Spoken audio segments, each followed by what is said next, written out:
हरे कृष्णा। उमा ने अगला प्रश्न किया। उमा जी बोली, भगवान देवेश्वर, जीव अपने कर्म से यथायोग्य शुभाशुभ फल पाता है, ये तो निश्चय हुआ। दूसरों का अप्रिय करके भी इस शरीर में स्थित हुआ जीवात्मा किस प्रकार शुभ फल पाता है, ये बताने की मुझे कृपा करें। श्री महेश्वर जी ने कहा, महाभागे, ऐसा ही होता है कि शुभ संकल्प के बल से मनुष्यों के हित के लिए उन्हें दुख देकर भी पुरुष सुख प्राप्त कर सके। राजा प्रजा को अपराध के कारण दंड देता और फटकारता है तो भी वह पुण्य का ही भागी होता है। गुरु अपने शिष्यों और स्वामी अपने सेवकों को उनके सुधार के लिए यदि डांटता है तो इससे वह सुख का भागी होता है। जो कुमार्ग पर चल रहे हों उसका शासन करने वाला राजा धर्म का फल पाता है। चिकित्सक रोगी की चिकित्सा करते समय उसे कष्ट ही देता है, तथापि रोग मिटाने का प्रयत्न करने के कारण वह हित का भागी होता है। इस प्रकार दूसरे लोग भी यदि शुद्ध हृदय से किसी को कष्ट पहुंचाते हैं तो स्वर्ग में जाते हैं। भद्रे, जहाँ किसी एक दुष्ट के मारे जाने पर बहुत से सत्पुरुषों को सुख प्राप्त होता है तो उसके मरने पर पातक क्या लगेगा, उल्टे धर्म ही होता है। यदि उद्देश्य कुटिलता पूर्ण ना हो अपितु धर्म के गौरव से शुद्ध हो तो पापियों के प्रति ऐसा व्यवहार करके भी कहीं दोष की प्राप्ति नहीं होती। यह सब सुनकर उमा देवी ने अगला प्रश्न किया।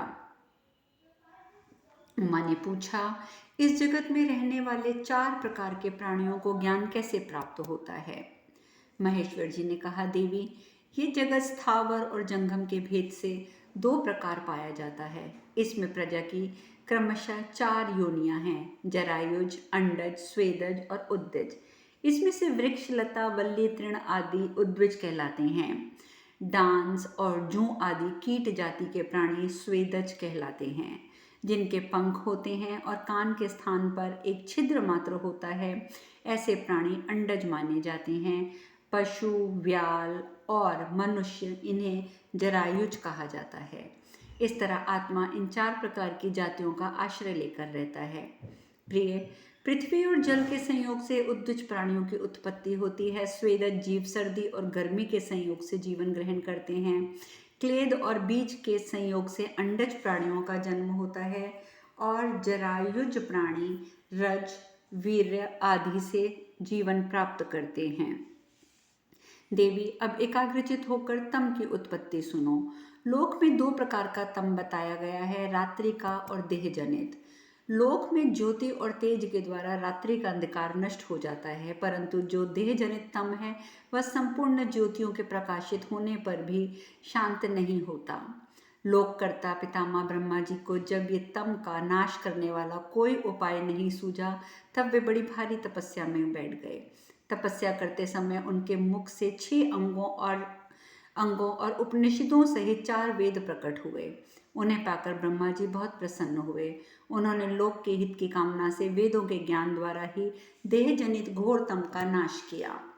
यह वेद ज्ञान कर्तव्य और अकर्तव्य की शिक्षा देने वाला है, वाच्य और अवाच्य बोध कराने वाला है।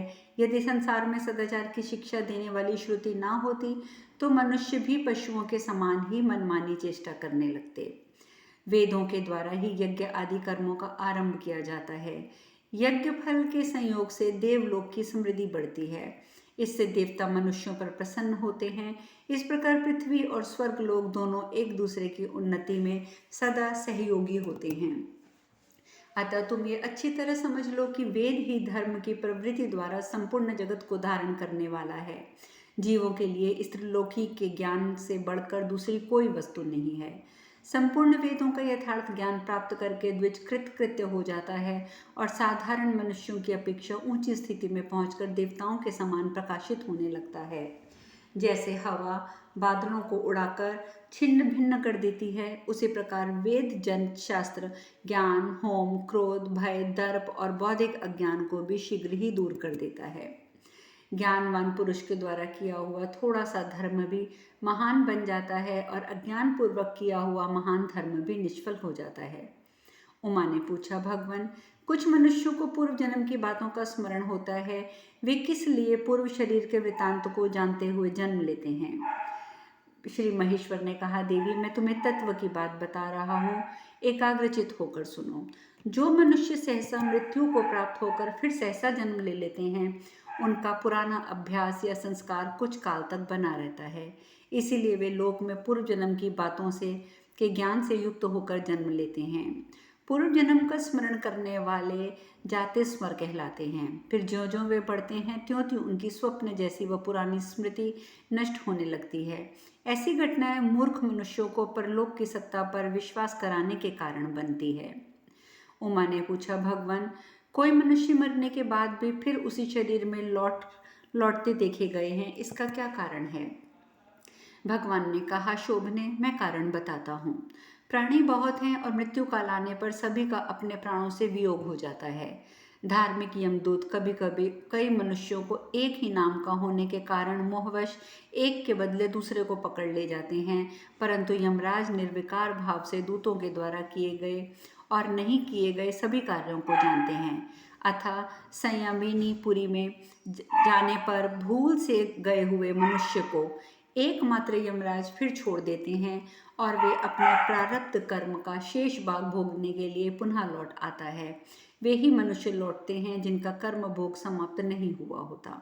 उमा ने पूछा, भगवान सोने मात्र से प्राणियों को स्वप्न का दर्शन होने लगता है, ये उनका स्वभाव है या कोई और बात है? ये मुझे बताने की कृपा करें। महेश्वर ने कहा, प्रिय सोए हुए प्राणी के मन की जो चेष्टा है उसी को स्वप्न कहते हैं। स्वप्न में विचरता हुआ मन भूत और भविष्य की घटनाओं को देखता है, अतः उन घटनाओं को देखने में प्राणियों के लिए स्वप्न दर्शन निमित्त बनता है। देवी तुम्हें स्वप्न का विषय बताया गया है, अब और क्या सुनना चाहती हो? उमा ने कहा, सर्वभूतेश्वर जगत में देव की प्रेरणा से ही सबकी कर्म मार्ग में प्रवृत्ति होती है, ऐसे कुछ लोगों की मान्यता है। दूसरे लोग क्रिया को प्रारब्ध प्रत्यक्ष देखकर ऐसा मानते हैं कि चेष्टा से ही सबकी प्रवृत्ति होती है, देव से नहीं। ये दो पक्ष हैं, इसमें मेरा मन संशय में पड़ जाता है। अतः महादेव यथार्थ बात बताइए। महादेव कहते हैं, देवी मैं तुम्हें तत्व की बात बताता हूँ, सुनो। मनुष्यों में दो प्रकार का कर्म देखा जाता है। इनमें एक तो पूर्ववत कर्म है, दूसरा इहलोक में किया गया कर्म है। अब मैं देव और मनुष्य दोनों से संपादित होने वाले लौकिक कर्म का वर्णन करता हूँ। कृषि में जो जुताई, बोवाई, रोपनी, कटनी ऐसे ही और भी जो कार्य देखे जाते हैं वे सब मानुष कहे गए हैं।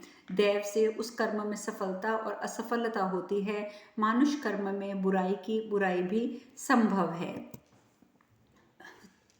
उत्तम प्रयत्न करने से कीर्ति प्राप्ति होती है, बुरे उपायों से अवलंबन से अपयश। देवी आदिकाल से ही जगत की ऐसी ही अवस्था है। बीज का रोपना और काटना आदि मनुष्य का काम है, परंतु समय पर वर्षा होना, बोवाई का सुंदर परिणाम निकलना, बीज में अंकुर उत्पन्न होना और शस्य का श्रेणीबद्ध होकर प्रकट होना इत्यादि कार्य देव संबंधी बताए गए हैं। देव की अनुकूलता से ही इन कार्यों का संपादन होता है। पंचभूतों की स्थिति, ग्रह नक्षत्रों का चलना फिरना और जहाँ मनुष्य की बुद्धि ना पहुँच सके अथवा किन्हीं कारणों या युक्तियों से समझ में ना आ सके, ऐसा कर्म शुभ हो या अशुभ देव माना जाता है। जिस बात को मनुष्य स्वयं कर सके उसे पौरुष कहते हैं। केवल देव और पुरुषार्थ से फल की प्राप्ति नहीं होती है। प्रिय, प्रत्येक वस्तु या कार्य एक ही समय पुरुषार्थ और देव दोनों से ही गुंथा हुआ है। देव और पुरुषार्थ दोनों के समान कालिक सहयोग से कर्म संपन्न होता है। जैसे कि एक काल में सर्दी और गर्मी दोनों होती है, उसी एक ही समय में देव और पुरुषार्थ दोनों काम करते हैं। इनमें से जो पुरुषार्थ है उसका आरंभ विज्ञ पुरुष को पहले करना चाहिए। जो अपने आप होना संभव नहीं है उसको आरंभ करने से मनुष्य कीर्ति का भागी होता है। जैसे लोक में भूमि खोदने से जल और काष्ठ का मंथन करने से अग्नि की प्राप्ति होती है, उसी प्रकार पुरुषार्थ करने पर देव का सहयोग स्वतः प्राप्त हो जाता है। जो मनुष्य कर्म नहीं करता उसको दैवी सहायता प्राप्त नहीं होती है। अतः समस्त कार्यों का आरंभ देव और पुरुषार्थ दोनों पर निर्भर है। उमा ने पूछा, भगवान सर्वलोकेश्वर कर्मों का फल भोग भतोने वाले जीवात्मा नामक किस द्रव्य की सत्ता नहीं है, इसीलिए मरा हुआ जीव फिर से जन्म नहीं लेता। जैसे वृक्ष से फल पैदा होता है, उसी प्रकार स्वभाव से ही सब कुछ उत्पन्न होता है। जैसे समुद्र से लहरें प्रकट होती हैं, उसी प्रकार स्वभाव से जगत की आकृति प्रकट होती है। तप और दान आदि जो कर्म हैं वे सब व्यर्थ दिखाई देते हैं, किंतु जीवात्मा का पुनर्जन्म नहीं होता है। कुछ लोगों की ऐसी मान्यता है। नारद जी कहते हैं, रुद्राणी के यह प्रश्न उपस्थित करने पर सारी मुनि मंडली एकाग्रचित होकर इसका उत्तर सुनने को व्याकुल हो गई। श्री महेश्वर जी ने कहना आरंभ किया। वो बोले, महाभागे, इस विषय में नास्तिक लोग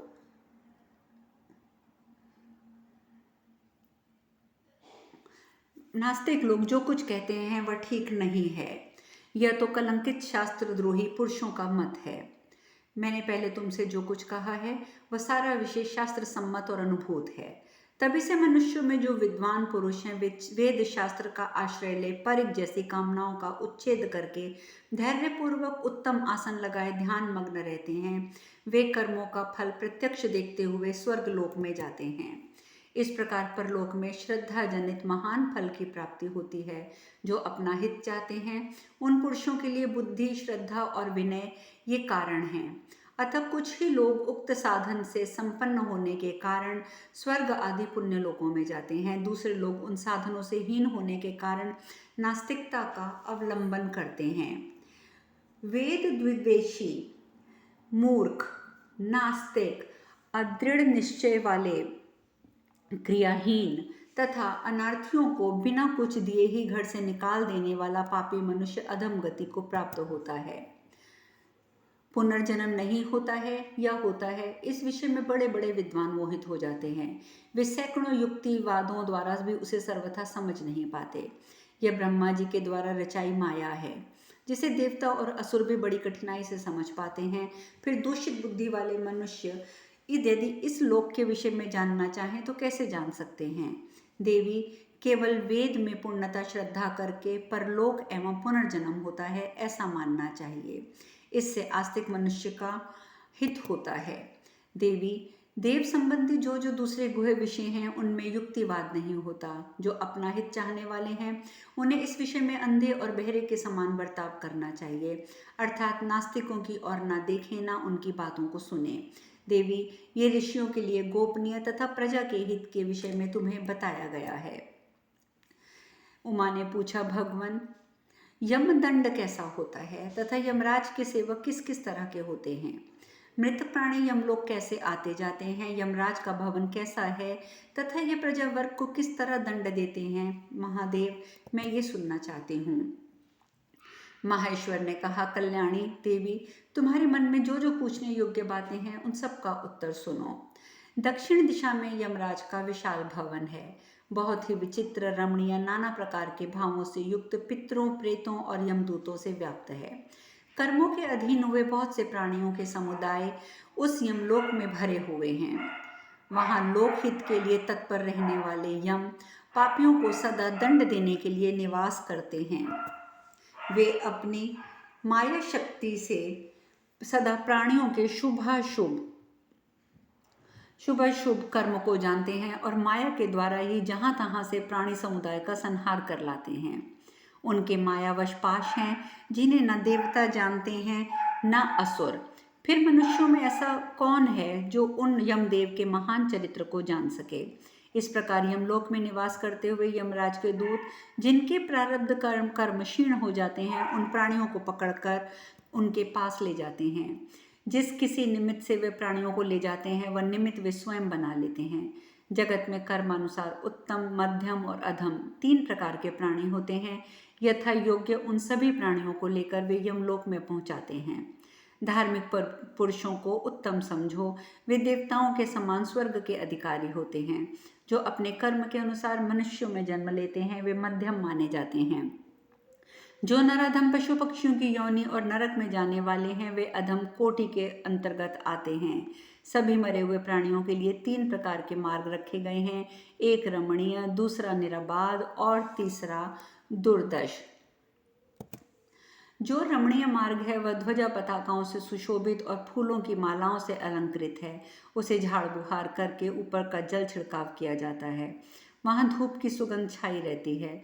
उसका स्पर्श चलने वालों के लिए सुखद और मनोहर होता है। निराबद वह मार्ग है जो लौकिक मार्गों के समान सुंदर एवं प्रशस्त बनाया गया है। वहाँ किसी प्रकार की बाधा नहीं होती। जो तीसरा मार्ग है वह देखने में दुख के का होने का कारण दुर्दश कहलाता है। वह दुर्गंध युक्त है एवं अंधकार से आच्छन्न है। कंकड़ पत्थरों से व्याप्त और कठोर जान पड़ता है। वहाँ कुत्ते और दाढ़ वाले हिंसक पशु अधिक रहते हैं। कृमि और कीट सब और छाए रहते हैं। उस मार्ग पर चलने वालों को ये अत्यंत दुर्गम प्रतीत होता है। इस प्रकार तीनों मार्गों में सदा यथा समय उत्तम, मध्यम और अधम पुरुषों को जिस प्रकार ले जाया जाता है वह भी बताता हूँ। उत्तम पुरुषों को अंत के समय में ले जाने के लिए जो जमदूत आते हैं वे सुंदर वस्त्राभूषणों से विभूषित होते हैं। उन पुरुषों के साथ ले रमणीय मार्ग द्वारा सुखपूर्वक ले जाते हैं।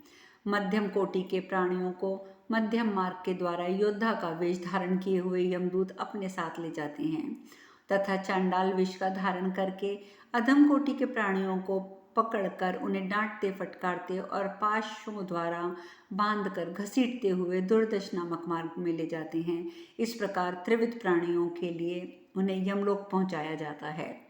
महाभागे, वहाँ धर्म के आसन पर अपने तेज से प्रकाशित होते हुए सभी सभा के सभापति के रूप में चतुर्लोकपाल यम बैठे होते हैं। यमदूत उन्हें सूचना देकर अपने साथ लाए हुए प्राणी को दिखाते हैं। यमराज कई सहस्त्र सदस्यों से घिरे हुए अपनी सभा में विराजमान होते हैं। वे वहां आए हुए प्राणियों के शुभाशुभ कर्मों का ब्यौरावार वर्णन सुनकर उनमें से किन्हीं का आदर करते हैं तो किन्हीं को दंड देते हैं। यमलोक में गए हुए प्राणियों में जो उत्तम होते हैं उन्हें विधि पूर्वक अपनाकर स्वागत पूर्वक उनका कुशल समाचार पूछकर यमराज उनकी पूजा करते हैं। उनके सत्कर्मों की बुरी बुरी प्रशंसा करके यमराज उन्हें ये संदेश देते हैं कि आपको अमुक पुण्य लोक में जाना है। यमराज की ऐसी आज्ञा पाकर वे स्वर्ग लोक में जाते हैं। मध्यम कोटि के पुरुषों के कर्मों का यथावत वर्णन सुनकर यमराज उनके लिए आज्ञा देते हैं। ये लोग फिर मनुष्य के योनि में जन्म लेंगे। पाशों में बंधे हुए अधम कोटि के प्राणी आते हैं।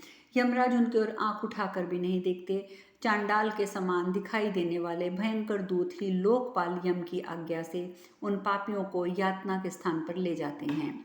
वे उन्हें विदीर्ण किए डालते हैं, भांति भांति की पीड़ाएं देते हैं और जहां तहां घसीट कर ले जाते हैं तथा उन्हें कोसते हुए नीचे मुंह करके नरक के गड्ढों में गिरा देते हैं। फिर उनके सिर के ऊपर संयमशीली शिलाएं गिराई जाती हैं और लोहे की चोंच वाले अत्यंत भयंकर कौवे बगुले उन्हें नोच खाते हैं। दूसरे पापियों को यमदूत घोर अपवित्र पवन में घुमाते हैं। वहां तीखी दाणों वाले कुत्ते और पापियों को काट खाते हैं। यमलोक में वैतरणी नामक एक नदी है जो पानी की जगह मूत और रक्त बहाती है। ग्राहों से भरी होने के कारण वह बड़ी भयंकर जान पड़ती है। उसमें प्रवेश करना अत्यंत कठिन है। यमदूत इन प्राणियों को उसी नदी में डुबो देते हैं। प्यास से प्राणियों को उस वैतरणी का ही जल पिलाते हैं। वहाँ कितने ही कांटेदार सेमल के वृक्ष हैं। यमदूत कुछ पापियों को उन्हीं वृक्षों पर चढ़ाते हैं। जैसे कोल्हू के तिल पेरे जाते हैं उसी प्रकार कितने ही पापी मशीन के चक्करों में पेरे जाते हैं। कितने ही अंगारों में डालकर जलाए जाते हैं। कुछ कुंभिपाक में पकाए जाते हैं तो कुछ तपी हुई बालुओं में भूने जाते हैं। कितने ही पापी आर्य आदि शास्त्रों द्वारा वृक्ष की भांति चीरे जाते हैं। कितनों को शूलों के द्वारा टुकड़े टुकड़े कर दिया जाता है और कुछ पापियों के शरीर में महीन सुइयां चुभ हो जाती हैं। इस प्रकार यातना अधीन शरीरों द्वारा यातना पाकर नार के जीव उसके दुख सहते और पाप को स्मरण करते हुए चीखते चिल्लाते रोते रहते हैं, किंतु किसी तरह उन्हें यातना से छुटकारा नहीं मिलता। अपने किए हुए पाप को याद करके वे अत्यंत संतप्त हो उठते हैं। इस प्रकार पापाचार प्राणियों को नाना प्रकार के दंड भोगने पड़ते हैं और वे बारंबार नरकों में विविध यातनाओं के द्वारा पकाए जाते हैं। दूसरे लोग वहाँ यातनाएं भोगकर उस पाप से मुक्त हो जाते हैं। जैसे अधिक तपाया हुआ लोहा निर्मल और शुद्ध हो जाता है, उसी प्रकार मनुष्यों को जो नरकों में यातनाएं प्राप्त होती हैं वे उनके पाप दोष का विनाश करने वाली मानी गई हैं। अब शेष कथा कल हरे कृष्णा।